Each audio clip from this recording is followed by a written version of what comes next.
Hello everyone and welcome back for my channel. And today I have a pleasure of speaking with nutritionist Aslin. And we will speak about healthy food, about healthy lifestyle, and so why you decided to become a nutritionist. So first of all, thank you very much for having me as a guest on your YouTube channel. So hello to all the followers. I'm very happy to be here today to talk about nutrition. So how did I choose to become a nutritionist? It actually goes back to the times that I was a teenager because I was a fat kid. So my interest in food and nutrition started at those ages when I realized food and nutrition, they impact the quality of our health and lives. So I decided to dive deeper into human nutrition mechanism to understand better. So I did my bachelor's in nutrition and dietetics. Currently, I'm in Zurich, Switzerland, because I did my master's here in Switzerland, and I had a chance to also work for food companies here.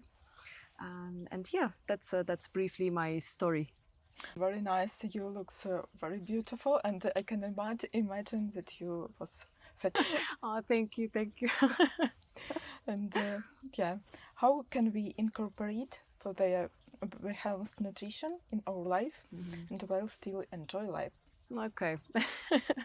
The first aspect here, the first mistake is that people think that it shouldn't be enjoyable when we follow a healthy diet.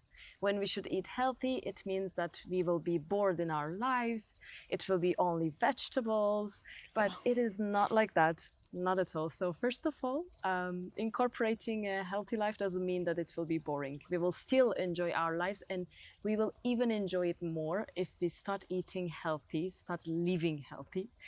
How can we do that? So the most important part is, of course, to eliminate as much as we can the sugar, the simple sugar, the white sugar from our lives, as much as we can. Of course, it doesn't mean that we will never have the snacks, junky foods, McDonald's, for example, or desserts, alcohol. It's all about having a balance in life. It's all about dose. It's all about how frequent we consume these unhealthy foods. So living a healthy life, incorporating healthy nutrition means that having a balance and just trying to eliminate as much as we can all the other unhealthy food products from our lives. But it doesn't mean that we will never consume. That's the first point. It's very necessary to have this balance with a nice life and good food. And which food help boost energy and increase vitality? Actually, when we eat healthy, when we have our regular meals and we consume proteins, so the body uses carbohydrates mainly as the energy source, and we need proteins and healthy fats.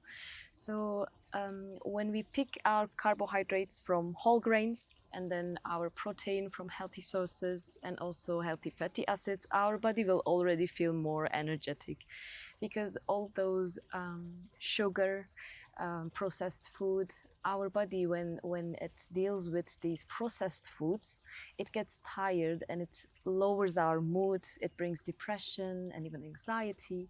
So the first aspect is actually to have a balanced, healthy diet. Then we will already have that energy and vitality. So there are no specific foods that we need to have, for example, only salmon for omega-3 and then we will have energy. But it's more of a complex to just eat healthy. And of course, we have the food groups that brings us energy to consume. So for proteins, we can consume the healthy sources, not so frequent, but red meat, of course, white meat, fish and chicken, and especially fatty fish. They are rich in omega-3 fatty acids. Other than this, we can have whole grains for the carbohydrates, which brings us energy, and whole grains not to have the glucose peak in our body, to have a balanced glucose level in our blood. So this can be quinoa, for example, this can be buckwheat, and so on. For the fat groups, we have the healthy fatty acids coming from avocado, olives, olive oil, or salmon, fatty fish, as I said, nuts and seeds. So these complex bring us the energy and vitality. About the affect mood for mental health, because when we eat a sugar or chocolate, we usually feeling better, and it's impossible. Yeah. Yes, of course. Of course, we need dessert and sugar, of course, chocolate, especially women. We need it, I know, and we shouldn't cut it. I'm against cutting certain foods. Of course, the fried foods, maybe I consume, for example, as least as I can. But for the chocolate, for sugar, for desserts, it actually brings the mood up. That's correct. So, and it's really important, especially not only in weight loss, but also in life in general, to keep our mood high, to have less stress. So of course that if dessert brings happiness to us, we shouldn't cut it. Why should we? So we should keep eating desserts and chocolate. Of course, the dose is the poison. So we only need to watch out the portion, how much we're eating at one go, and also how frequent we do this. So it shouldn't be, of course, high amounts of dessert and chocolate and every day, for example. So when we take care of the portion, it is, of course, really fine to consume dessert for our mood. And for mental health, of course, there are studies that already proved food directly impacts our mental health, our cognitive functions, our brain. So, yeah. Good. Thank you. And what can you tell us about how we can make stronger our immune system? So for the immune system, it's important to, of course, have the vitamins, especially vitamin C, B, D, E. These vitamins, zinc from minerals, these are important for our immune function. And we can find these vitamins, for example, C in citrus fruits, or different minerals, vitamins in different fruits, berries, for example, nuts and seeds. And then besides that, healthy nutrition supported with vegetables, fruits, of course, again, the healthy sources of macronutrients. We can add garlic, for example, ginger for their antimicrobial properties, curcumin, which is a really good anti-inflammatory agent. So we can add these foods into our diets to actually boost our immune system. Most of the times I don't use medicines when I get cold or flu. My first go-to is vitamin C, and then I have my ginger every day. Then I have garlic that I consume, curcumin. So what I do is I try to get the most from the food, support myself through the foods, through the nutrients, naturally. So it's better take vitamins from food, not from pills?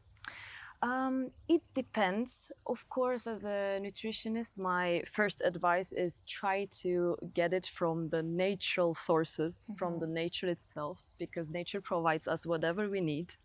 So the first aspect is try to have a healthy, balanced diet, which includes a variety of fruits and vegetables.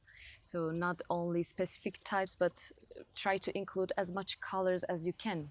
Have berries, have citrus fruits, have green vegetables, legumes, and so on. But of course, at some points, we cannot have. It is not enough to have from food.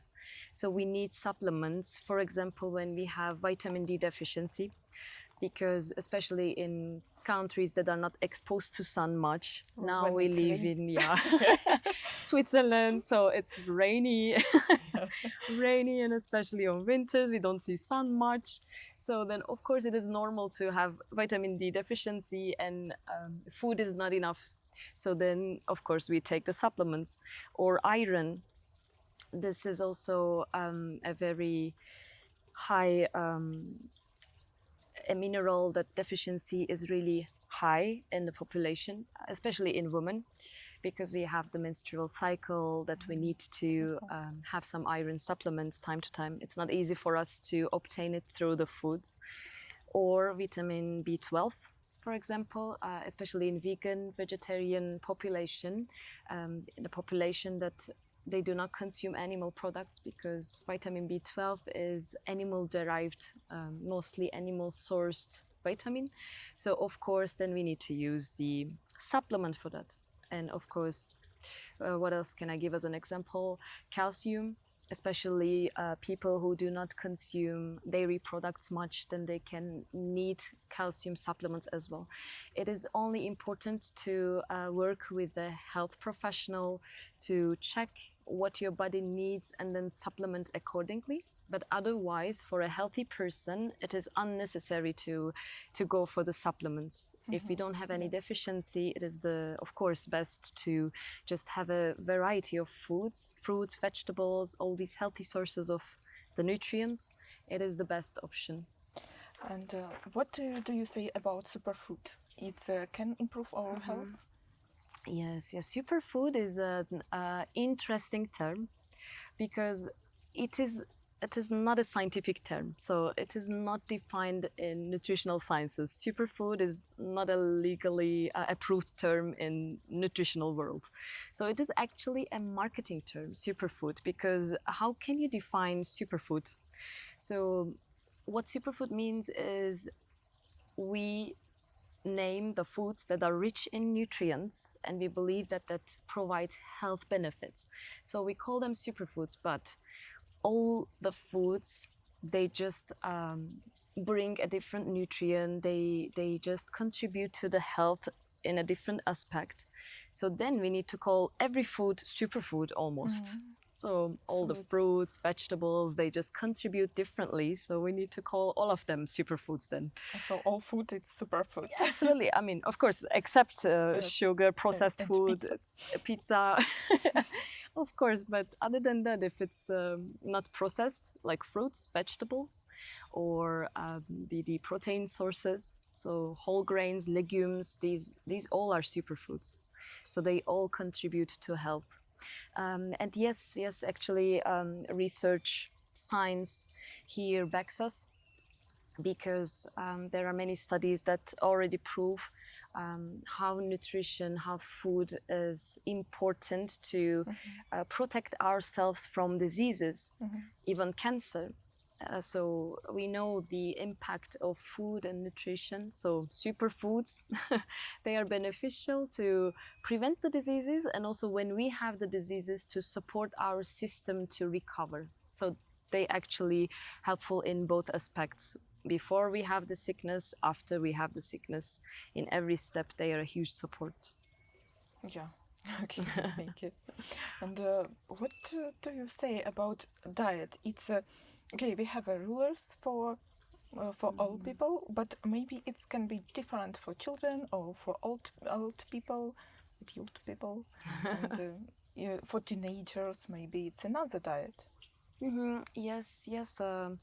There are actually slight differences between adults, teenagers, and children, because in children we more promote the growth and development, so we feed them accordingly. And then in adults we have many different aspects, because adults, if they have chronic diseases, if they have diabetes, the diet is different. If we need to manage weight, if there is obesity, the diet is different. We have the hypertension, kidney diseases, all these diseases, the diets differ. So it's not the same diet.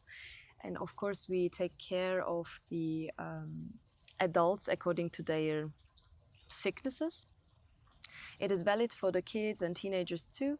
But if we are talking about the healthy adults, healthy teenagers, healthy kids, then of course the principles are the same.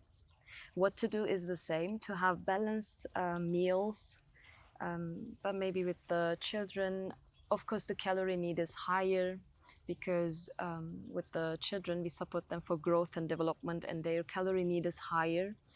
And for the teenagers, what we need to take care, consider is it is really popular to have junk food or these unhealthy drinks like cola or so on.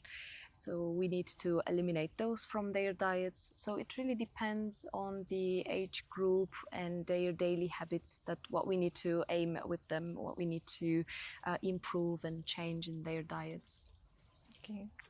How does nutrition affect the quality of sleep, and how we can make it better? Nutrition affects the sleep. How? So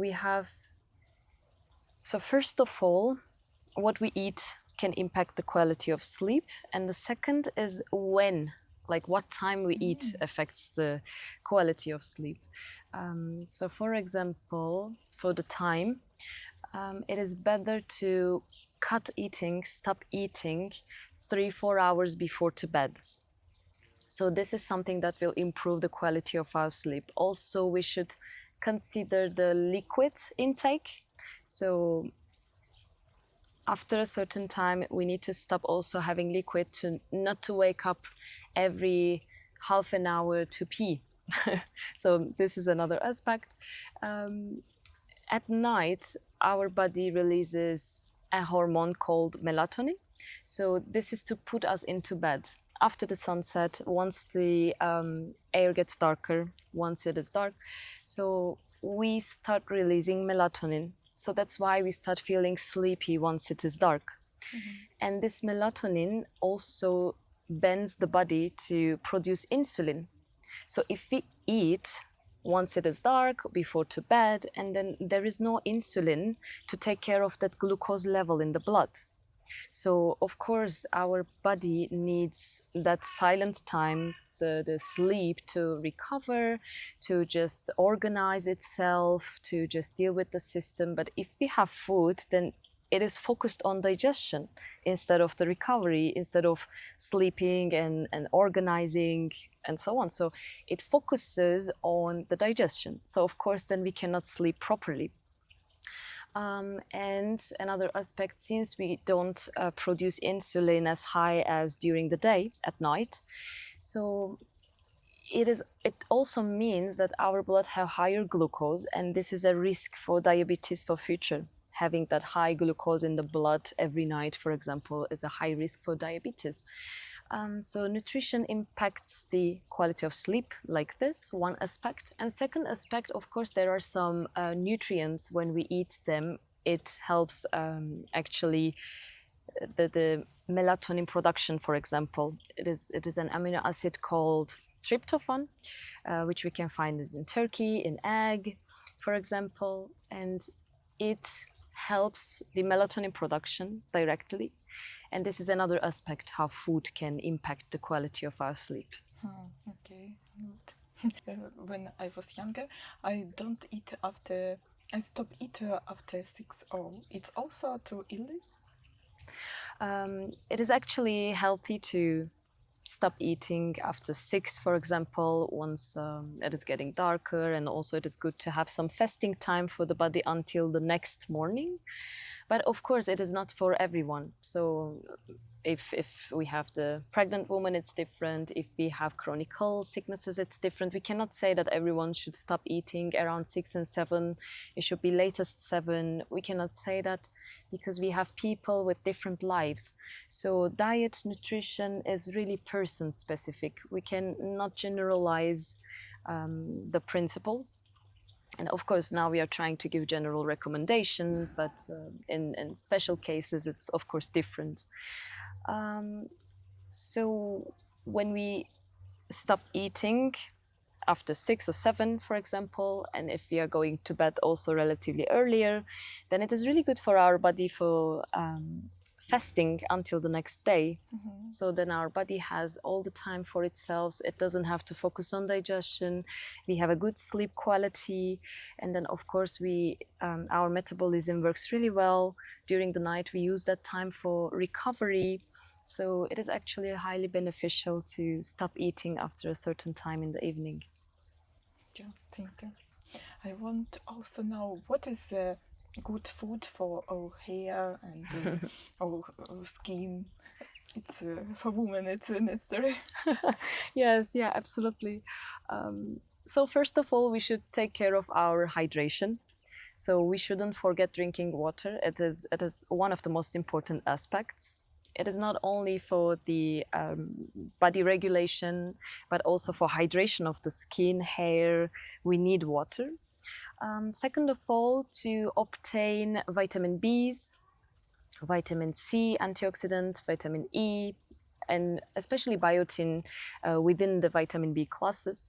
So we can consume the foods such as avocado that has the healthy fatty acids and also fibers.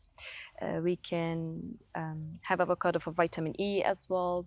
We can add berries because berries have antioxidants, and antioxidants good, of course, not only for our body inner organs but also for the skin and nails and hair.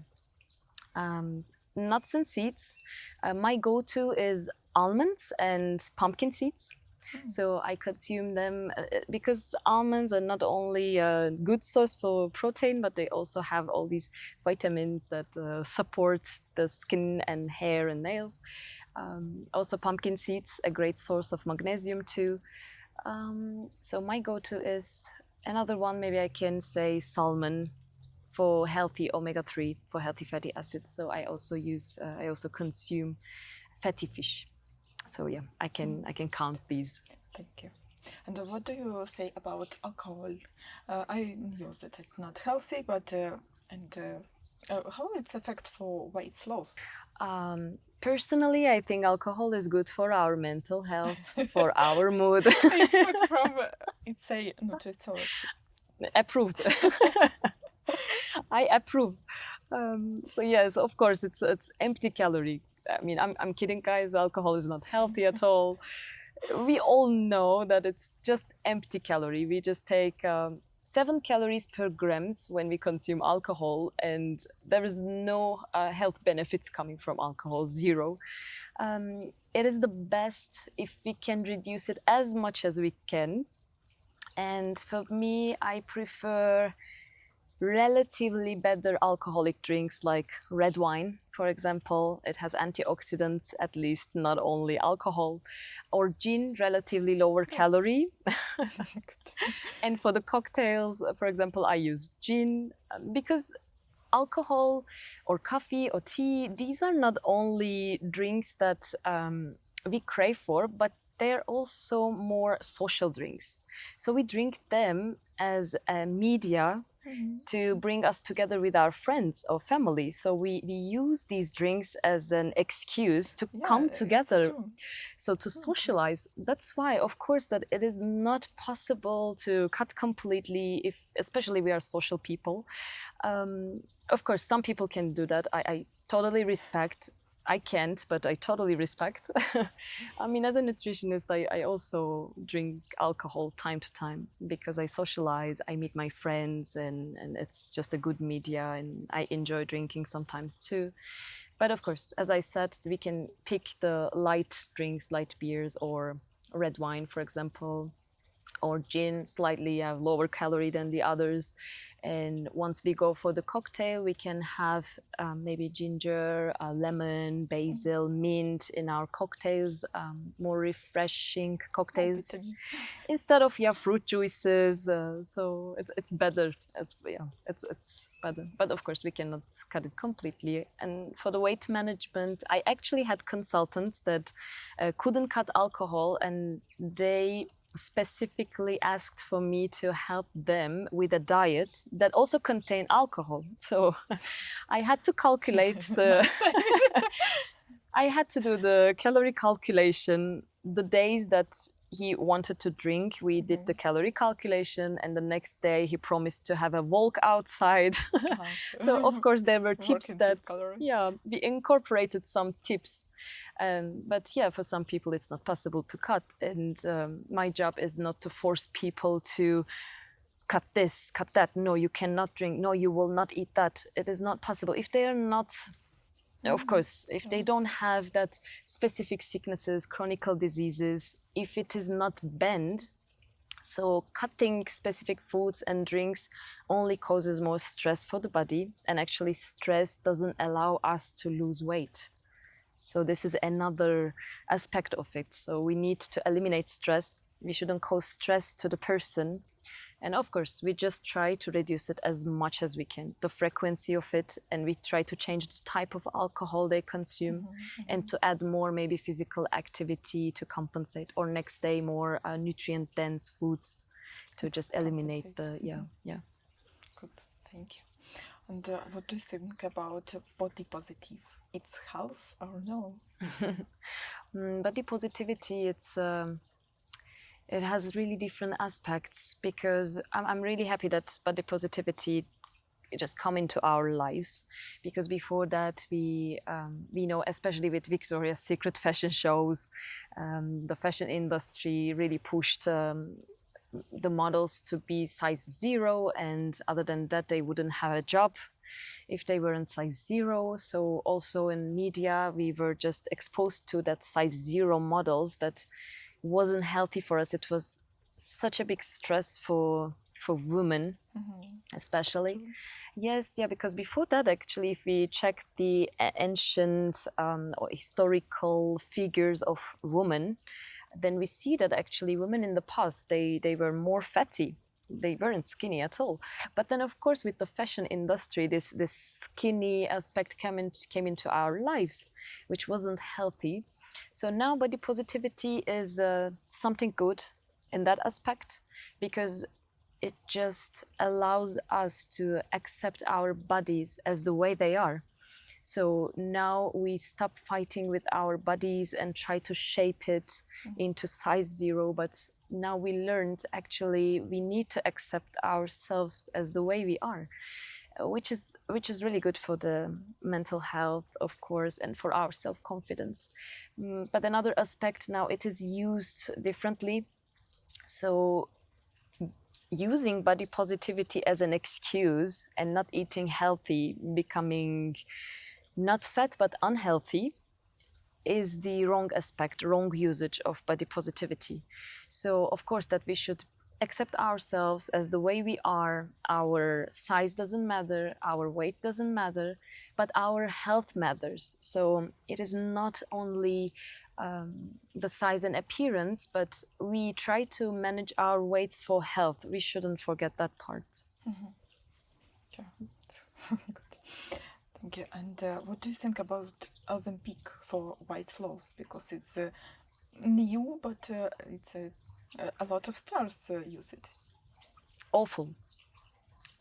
I mean, we shouldn't use it for weight loss, because Ozempic is a medicine. Ozempic is developed for helping regulating the blood sugar, blood glucose. So it is something helpful for the diabetes patients. So it is not for weight loss. But of course, it has that side effect that it helps the weight loss as well, because especially type 2 diabetes patients, they usually are also overweight. So it is good to have that benefit of Ozempic, but using in healthy people is highly dangerous, because it has so many side effects. Even on Ozempic's website, if you go and check, it says that there is a risk for cancers, for tumors. There is risk for pancreatic illnesses or kidneys. You need to be careful while using it. Ozempic itself actually suggests us to always check if we have any nodules, any tumors around the thyroid area, because there is a high risk for thyroid cancer. So why should someone healthy take that risk of cancer, all these sicknesses, to lose a couple of kilos? I mean, of course it happens because we human beings, we always want to have the easy way, fastest way for everything. No, we have to work for it. No, we have to spend effort for it. So there is no magical pills, nothing that would make you lose weight, but at the same time doesn't affect your health. So please don't use Ozempic. So we don't have magic pills. So please just take the help of health professionals and lose your weight in a healthy way. Yeah, thank you. And the impact of sugar. How much sugar we can eat per day? We have the daily recommendation of 10 grams per day, which is actually 1 teaspoon of white sugar, which is a good limit for us. But of course, once we start eating desserts, it's just how many teaspoons we can consume at one go. We can't even count.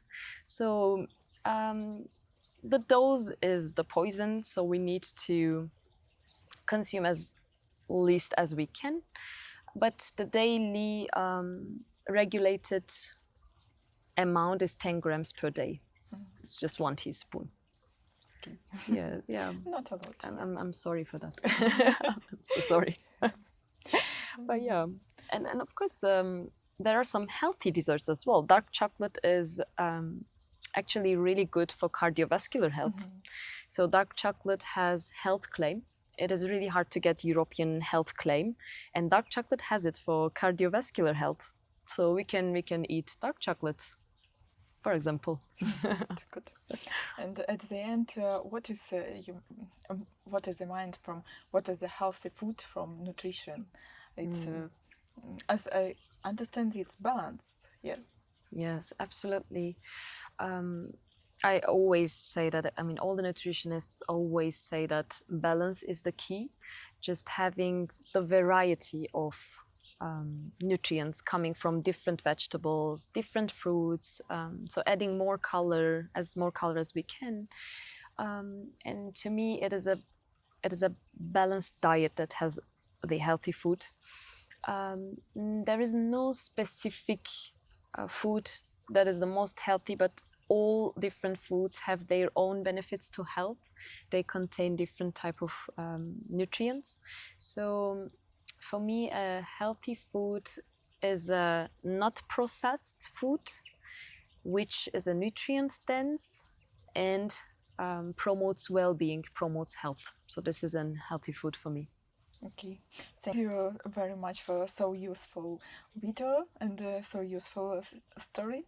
Thank you very much for inviting me again. It was my pleasure to be a guest in your channel.